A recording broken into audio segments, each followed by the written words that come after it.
ഇടതുപക്ഷ ജനാധിപത്യ മുന്നണി നേതാക്കളെ, സഖാക്കളെ, സഹോദരി സഹോദരന്മാർ,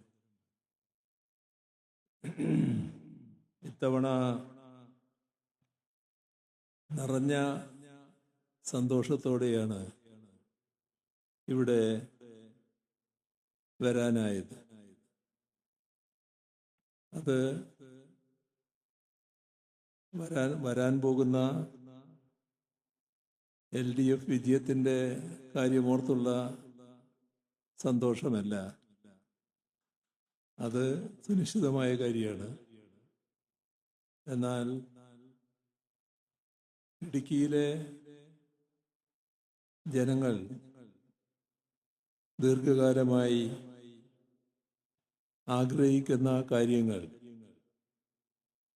അത് പൂർണ്ണതയിലേക്ക് എത്തിക്കാൻ കഴിഞ്ഞു എന്നതാണ് ഈ സന്തോഷത്തിന് കാരണം. നമ്മുടെ കേരളം അംഗീകരിച്ച ഭൂപതിവ് നിയമത്തിലെ വ്യവസ്ഥയനുസരിച്ച് ഏറ്റവും അധികം പ്രയാസം അനുഭവിച്ച ജനങ്ങളാണ് ഇടുക്കിയിലുണ്ടായിരുന്നത്.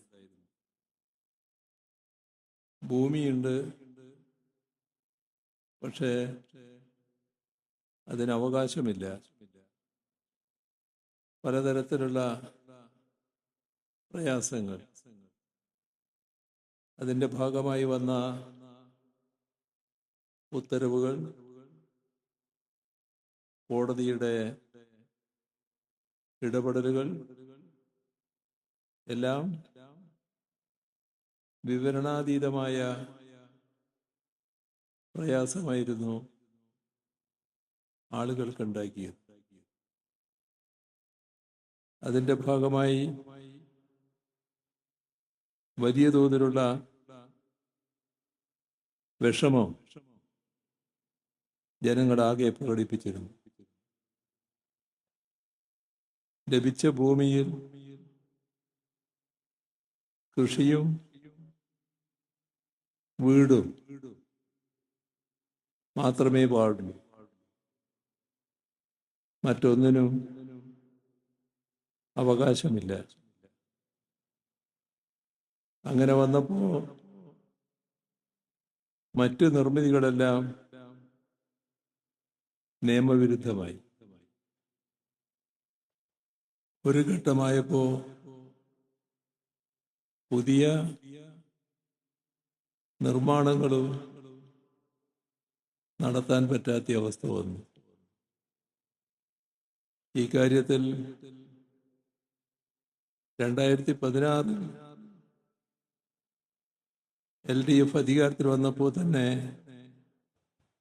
നടപടികൾ ആരംഭിച്ചു. നേരത്തെ നിലനിന്ന പ്രശ്നമാണിത്. ഇടുക്കിയിലെ ജനങ്ങളാകെ ഒറ്റക്കെട്ടായി ശബ്ദമുയർത്തിയൊരു കാര്യമാണിത്. അത് പരിഹരിക്കുന്നതിനാണ് 2016 സർക്കാർ നടപടികൾ സ്വീകരിച്ചത്. പല വിധത്തിലുള്ള നൂലാമാലകൾ ഉണ്ടായിരുന്നു. 2021 LDF ഈ പ്രശ്നങ്ങൾക്ക് ശാശ്വത പരിഹാരം കാണും എന്ന് പ്രഖ്യാപിക്കുന്ന നിലയുണ്ടായി. ആദ്യം വേണ്ടിയിരുന്നത് ഭൂപതിവ് നിയമത്തിന്റെ ഭേദഗതിയാണ്. ഭൂപതിവ് നിയമം നിയമസഭ ഭേദഗതി ചെയ്തു. ആ ഭേദഗതി ചെയ്തപ്പോൾ അതേവരെ ക്രമത്തിലല്ല എന്ന് കണക്കാക്കിയ ഒട്ടേറെ ആളുകൾക്കുള്ള ഭൂമി ക്രമപ്പെടുത്താൻ കഴിയുമെന്ന നില വന്നു. പക്ഷേ അതുമായി ബന്ധപ്പെട്ട ചട്ടം നിലവിൽ വരേണ്ടതുണ്ടായിരുന്നു. ഭൂപതിവ് നിയമമാണ് ഭേദഗതി ചെയ്തത്. അത് നടപ്പാക്കുന്നതിനുള്ള വിശദമായ ചട്ടങ്ങൾ വരണം. ആ കാര്യത്തിൽ എല്ലാവരുമായും നേരത്തെ തന്നെ ചർച്ച ചെയ്തിരുന്നു. കേരളത്തിൻ്റെ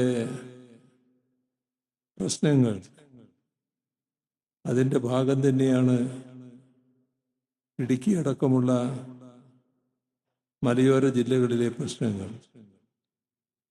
അതിനെങ്ങനെ പരിഹാരം കാണാം? ഈ കാര്യത്തിൽ രാഷ്ട്രീയ പാർട്ടികൾ, സാമൂഹ്യ രംഗത്ത് പ്രവർത്തിക്കുന്ന സംഘടനകൾ,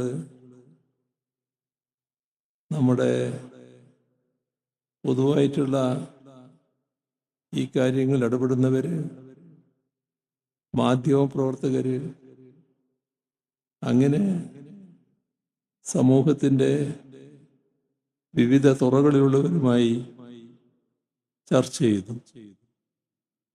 അതിലൂടെ നല്ല വ്യക്തത പൊതുവെ ഉണ്ടാക്കാനായി. ഇപ്പോ ചട്ടഭേദഗതി കൂടി വന്നതോടെ എല്ലാറ്റിനും ശാശ്വതമായ പരിഹാരമായി.